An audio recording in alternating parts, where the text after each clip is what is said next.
Les Entretiens des Patriotes, bonjour à tous, heureux de vous retrouver. Michel Barnier désigne grande cause nationale la santé mentale, en référence à Emmanuel Macron. Avant de répondre à cette question et traiter d'autres sujets d'actualité, connaissez la coutume sur cette chaîne, je commence toujours mon entretien par remercier ceux qui m'ont permis justement de le réaliser car ils m'ont financé à l'aide des merci rémunérateurs. Et aujourd'hui sont à l'honneur des fidèles parmi les fidèles, Radar, VTT Pollux, Kinox, Philippe Bohen et Pierre Chaudron. Merci à eux du fond du cœur.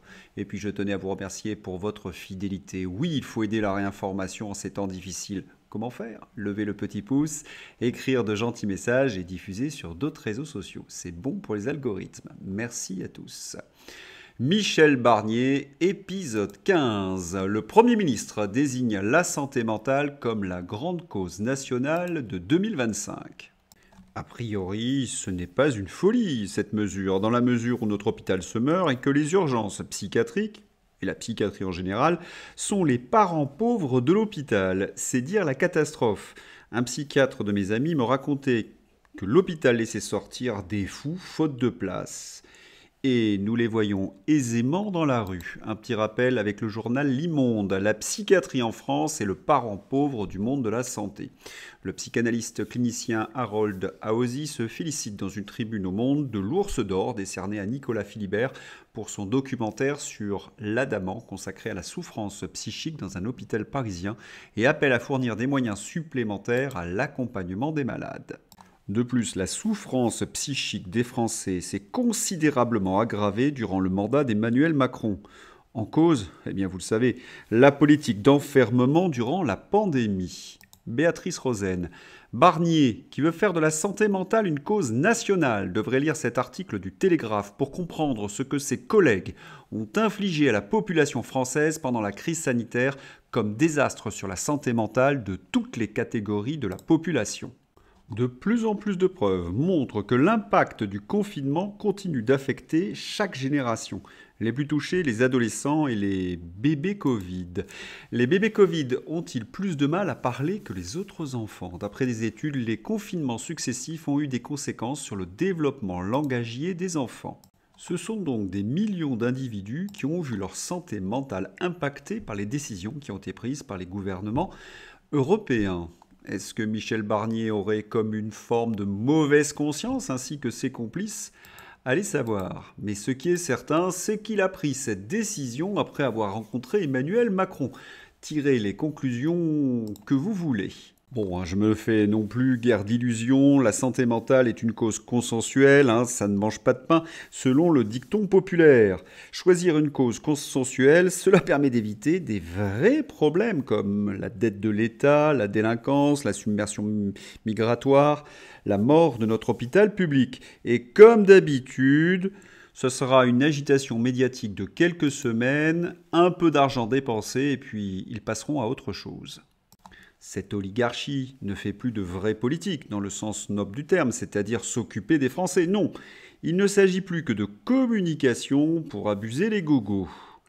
Et dans ces entretiens, vous le savez, en fin de journal, j'ouvre une page fantaisie consacrée à l'humour. Je me moque de ces ministres qui ont des déclarations qui pourraient se retrouver dans le Gorafi tellement elles sont absurdes. Et quand on les découvre la première fois, on se dit à chaque fois « mais c'est une plaisanterie, ils n'ont pas pu dire une chose pareille ». Eh bien si.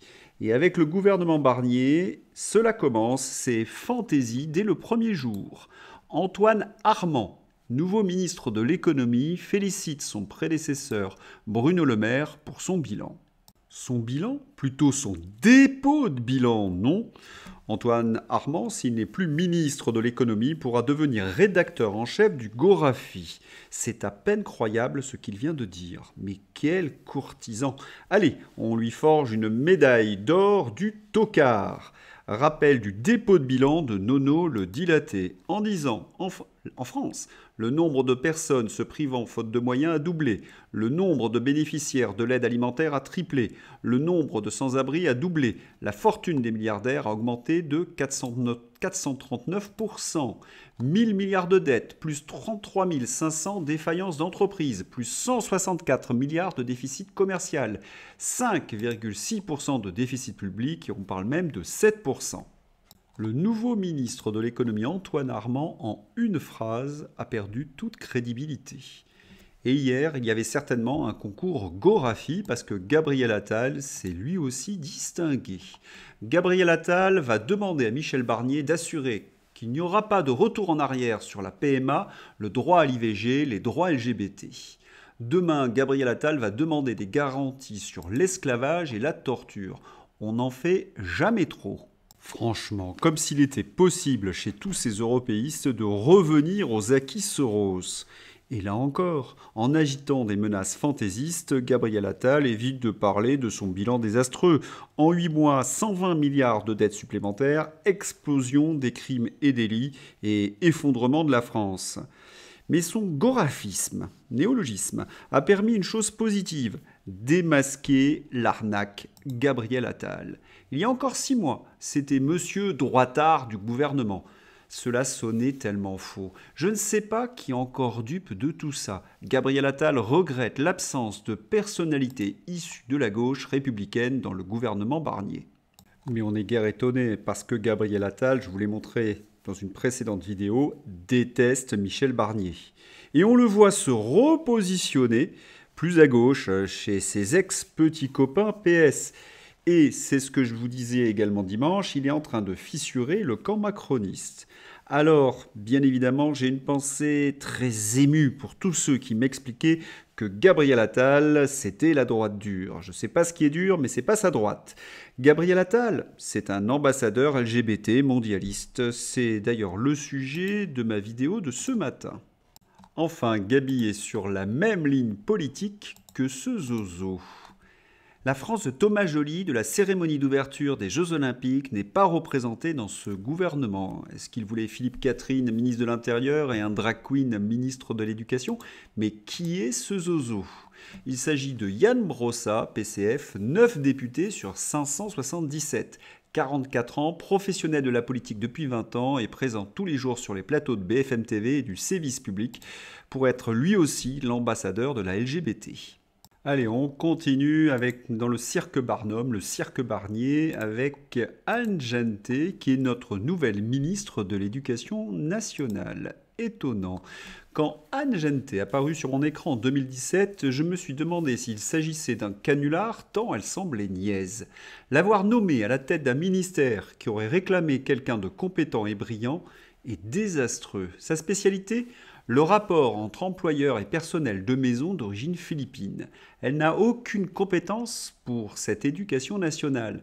D'ailleurs, pas davantage que Pape Ndiaye ou le petit toutou prétentieux de Macron, Gabriel Attal, qui aurait insisté, paraît-il, pour qu'elle fût nommée. Je plains les enseignants, sincères condoléances. Si je comprends bien, sa boîte de conseil permettait à de riches expatriés de gérer leurs domestiques philippines. Tout un programme qui a dû séduire Emmanuel Macron. Remarquez, les professeurs sont devenus des larbins de l'idéologie mondialiste. Il fallait donc une experte. J'espère que sa nomination réveillera un peu le monde de l'éducation nationale. Éolien, c'est la fin. La filière éolienne est moribonde. Cela fait plusieurs mois que j'alerte sur la fin prochaine de cette filière et sur le fait que les lobbyistes éoliens mentent sur la pérennité de leurs activités. Il faut absolument cesser les subventions et investir dans de l'énergie durable. Corse. La Corse ne sera jamais Lampedusa. La venue de l'association SOS Méditerranée sur l'île fait des vagues. La branche locale de Reconquête a été la première à ouvrir les hostilités. D'autres protestations ont fleuri sur les réseaux sociaux, poussant la direction du parc Galéa à déprogrammer la prise de parole de la cofondatrice de l'association. Cette prise de conscience citoyenne devra également toucher le continent. Complotisme, ce qui était en 2015 sur France Télévisions, devient en 2020 sur France Télévisions une théorie du complot. Grâce à France Télévisions, on n'était pas complotiste en 2015, mais engagé. En 2020, grâce à France Télévisions, on est devenu complotiste avec les mêmes arguments. La vidéo est dans ma description. Mais de quoi s'agit-il? Élise Lucet affirme que les labos inventent des maladies pour nous vendre des médicaments. C'est en 2015, à cette occasion, que le grand public a découvert la notion de Big Pharma et leur comparaison avec les mafias. 5 ans après, il fut interdit donc de reprendre ce qui semblait des acquis journalistiques, d'autant plus qu'il y avait toute une littérature, de nombreux livres avaient été consacrés au Big Pharma. Mais quelle lâcheté de tous ces journalistes aux ordres, et particulièrement ceux du sévice public. International, vous m'avez demandé ce que je pensais de cette affaire Didi. Ah, c'est certain, c'est une bombe. Seul hic, le faux côtoie le vrai sur les réseaux sociaux. Et la presse aux ordres essaie de préserver une grande partie d'Hollywood. Aujourd'hui, Didi est accusée par au moins 10 personnes, toutes donnant des versions similaires de ce qu'elles auraient vécu, évoquant des actes forcés alors qu'elles étaient droguées, des soirées d'orgie ou encore un contrôle psychologique sur elles. Lundi 16 septembre, le producteur milliardaire a finalement été arrêté après des mois d'enquête. Interpellé dans un hôtel de New York, il a été conduit en détention où il devrait rester, sa demande de caution ayant été refusée. Cette version, à la virgule près, se retrouve dans tous les journaux mainstream. Mais sur les réseaux sociaux, des noms circulent, car tout le gratin de la chanson, du milieu politique et du cinéma ont fréquenté les fêtes de ce Didi. Difficile de savoir ceux qui sont venus boire une coupe de champagne et ceux qui ont participé à ces orgies. Mais on sent de la fébrilité chez tous ces artistes, comme Jennifer Lopez. Jennifer Lopez, qui a été en couple avec Puff Daddy de 1999 à 2001, soutient aujourd'hui la campagne de Kamala Harris. Puff Daddy, qui était déjà une figure influente dans le monde de la musique en tant que rappeur, producteur et fondateur du label Bad Boy Records, l'a propulsé au rang de méga star mondiale de la musique avec son premier single If You Had My Love en mai 1999. Fait intéressant, elle a également participé à ces petits freak-off, ces orgies. Croyez-vous vraiment que toutes ces stars font des déclarations politiques de leur plein gré au risque de se mettre la moitié des États-Unis à dos? Je dis ça, je dis rien. On évoque aussi le cas de Kim Kardashian, qui a avoué avoir participé à une de ces orgies. Justin Bieber aurait été sous la coupe de Didi et la chanteuse Pink efface tous ses posts sur X parce que certains pourraient concerner justement les invitations de ce Didi. Mais vous le voyez, beaucoup de conditionnels, à moins que Didi se mette à table. Flash, un accord pourrait être proposé à Didi, lui permettant de balancer des noms afin d'éviter la prison à perpétuité. La pression monte sur Kamala Harris puisque ce rappeur a soutenu le Parti démocrate. À suivre donc, une pensée pour tous les chrétiens d'Orient. À l'issue de la messe maronite dans l'église Saint-Charbel à Beyrouth, les fidèles sont bénis par le Saint-Sacrement. En ces temps difficiles qui troublent le pays, prions pour la paix et pour le peuple libanais. Voilà, j'espère que vous avez apprécié cet entretien. Je vous souhaite une excellente journée. À bientôt. Au revoir.